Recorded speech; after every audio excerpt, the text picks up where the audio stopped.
Now welcome to another edition of News from Naboo with Horse Lightning Takes.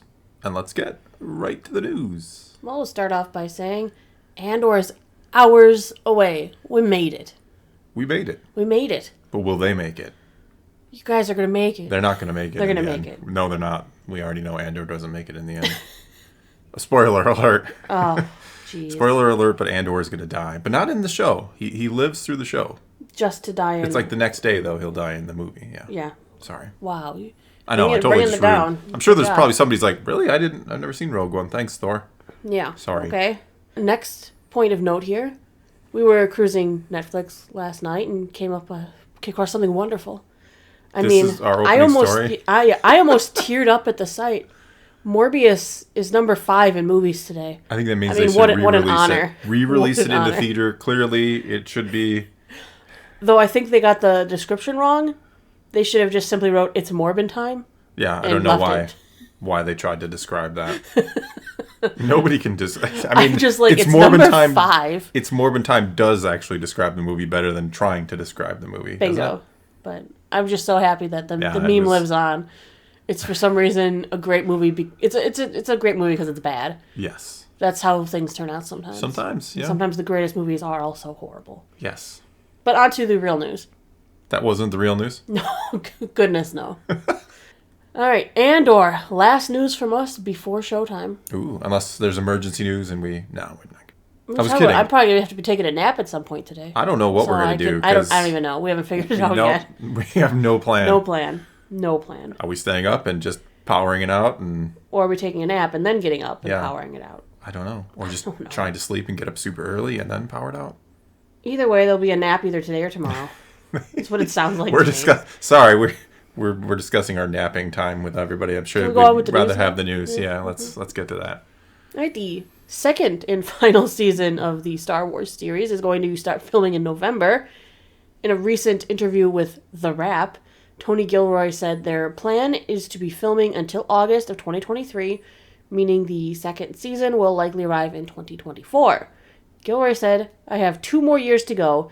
We start shooting in November on part 2, and I don't know if our last pattern was 2 years, but I mean, it'll be on. We'll shoot from November to August.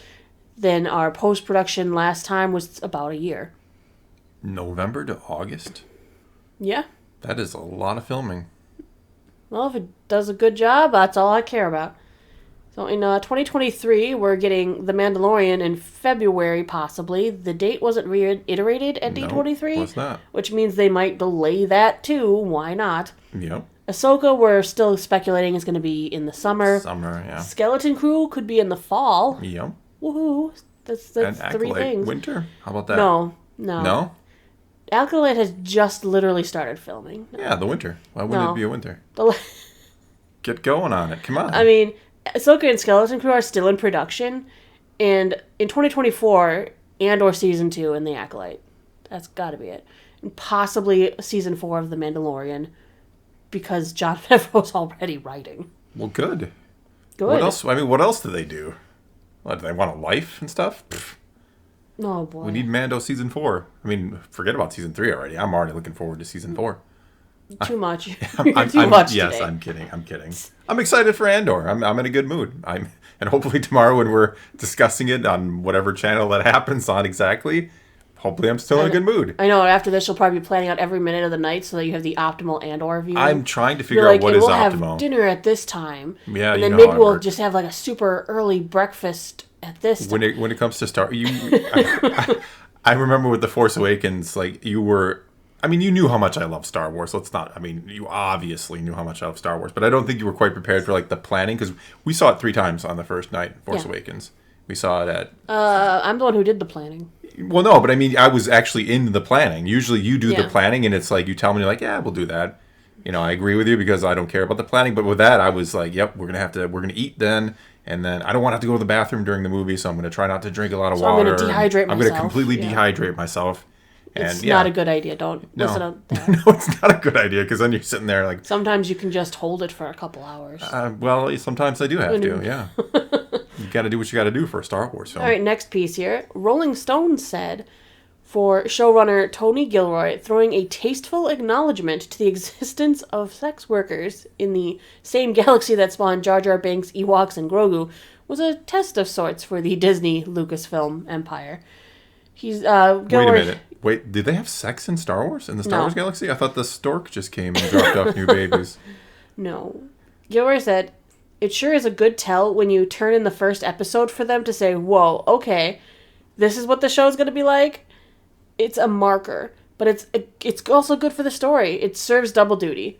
Of course there would be, like, sex... I mean, don't take it the wrong way. Of course... We know of course there's, like, sex workers and weird things in Star Wars. It just never gets mentioned, ever. Well, it's weird because we did get a drug den in Kenobi. Yeah, we did. We got a hardcore drug den in Kenobi. Yeah, and I mean, Jabba's palace, obviously, with the dancers, which it's kind of funny. Like you would almost think they wouldn't do that nowadays, and now it's like, oh, we're gonna put a brothel in. Apparently, is what I heard. Apparently, episode 1, because he says in the first episode, I'm okay with that. I want to open in the brothel. Like that's where we start. Let's just get it. Let's dive right in. He's working in the underworld. It kind of makes sense that shady locations would be included, and you can definitely. I mean, it's not like they're going to glorify the establishment. That would be just interesting. I mean, even in Book of Boba Fett, you had the Twi'lek, the sanctuary. Yeah, that was where you kind of got alluded. The impression that maybe there might be other you could services hire there. The Twi'leks to do more than just polish your helmet. Jesus. What? That was a service they offered. They asked if they wanted his helmet polished. I'm just saying. That more than just that service. Yes. They said it, not me. Yeah, they did say it. You're not wrong. Would you like your helmet polished? Well, wink, wink. Yeah, which helmet are we talking about? Oh no, you're done. What? It's Boba. I'm sure on. He's got a collection of helmets or something. What were you talking about? Boba Fett wears one helmet. I know, but he might bounty hunters he's killed. He takes their helmet. I don't know what we're talking about otherwise. Oh, sorry, everybody. The larger aim of Andor is to show the birth of a rebellion against the Empire, a revolt that barely exists when the show's narrative begins. The rebellion starts in a brothel. Why not? Why not? It's the winds of winter, really, Gilroy says, referring to it like a vintage TV series / book about the early days of World War II. You know, the stories... I thought he was talking about Game of Thrones. I was like, oh, it's not too vintage. We call 10 years ago vintage now, huh? The stories and characters are meant to be on ground level. Even a plot twist early on, where a character calls the Imperial cops on Andor because of romantic jealousy, is fresh territory for Star Wars. This is the most grounded Star Wars will get, Luna says. We're stressing that change and revolution happen when regular people decide to do something. It's just regular people trying to survive in the darkest time in this galaxy and finding out that they can't take it anymore. It's about a system that is choking society. Yeah. Straight up, yeah. I mean, yeah. I mean, I like everything he's saying. I like that it's going to be dark and gritty and feel more real. Yeah, I think Star Wars could use some of that. I mean, don't get me wrong. I don't think it should, like, totally shift tones. Everything Star Wars needs to be dark and gritty, like, you know, like the Nolan Batman. Yeah, we're both going there. Like, I'm not saying that at all. I'm just saying you can have a different tone and feel to Star Wars, I think. And I love Jedi Sith, good versus evil, you know, kind of that stark contrast between the two. I think that's great. That's awesome. But it doesn't always need to be that. You can explore different corners of the galaxy. Mm-hmm. And so that's why I'm excited. I'm excited to see just kind of something different with Star Wars. Yet still holding true, I'm hoping, to what Star Wars is kind of all about. You know, it is about good versus evil. I think you'll find this next part interesting. Early on, we learned Cassian is a refugee from an indigenous population of a planet exploited for its natural resources by the Empire. For Gilroy, the backstory gives an in-universe explanation for Luna's accent, and explains one of Cassian's key lines from Rogue One, that he's been in the fight since he was 6. Yep. I think it's very interesting that they're going to give his accent a backstory. Well, there's the Coruscant upper crust accent, you know. Right, well, we know what that is, what most people used to call the Imperial accent. Yeah. But I mean, it makes sense. It's a strange argument that, the diversity in Star Wars argument is always kind of strange to me because we're talking about how many planets of people. I mean, just look at Earth, how different we are depending on what corner of this planet you come from, how you sound, how you look. So the idea that there would be anybody opposed to diversity in Star Wars or different accents, or that we have to get all up in arms about, this accent sounds too much like this one, or, there's been a lot of controversies when it comes to diversity in Star Wars. And it's just, can we just realize we're in a massive galaxy and that there's going to be all kinds of different people, different beliefs, different looks, different everything. So, I mean, I think it's cool that he's explaining it, but, and I think it's interesting that you do have, like, the Coruscant, again, accent and all that, but I don't know why there's always, like, controversy around diversity. One thing I find extremely interesting is they already kind of tackled some of this in, like, Clone Wars and Rebels. The Twi'leks, when they have their own language, obviously, when on Ryloth, but when the Twi'leks speak in Basic, aside from Hera, who has learned to disguise or get rid of it, they have a French accent. Yeah, I liked when she spoke her, her native language, and she went back to the accent. Right, it just came out naturally while speaking with her father. Yeah. And but the other Twi'leks had a French-type accent when speaking in Basic, and it makes sense because their culture speaks their own language, so of course an accent would carry into it. Yeah. And who cares if it's, like, based on it? Like I said, there's people get upset, like, oh, you're basing it on this language and you're trying to... No, I think it's hard to make up an accent, right? I mean, it's hard to come up with a new way to speak. And so we do base it off what we see on Earth just to kind of, make it feel like the galaxy, as I was saying, is just massive place where people look, speak, act differently. Like, yeah, got that many humans from that many different worlds. We're going to have a mixed bag of people. So let's represent it. Why not? Mm-hmm.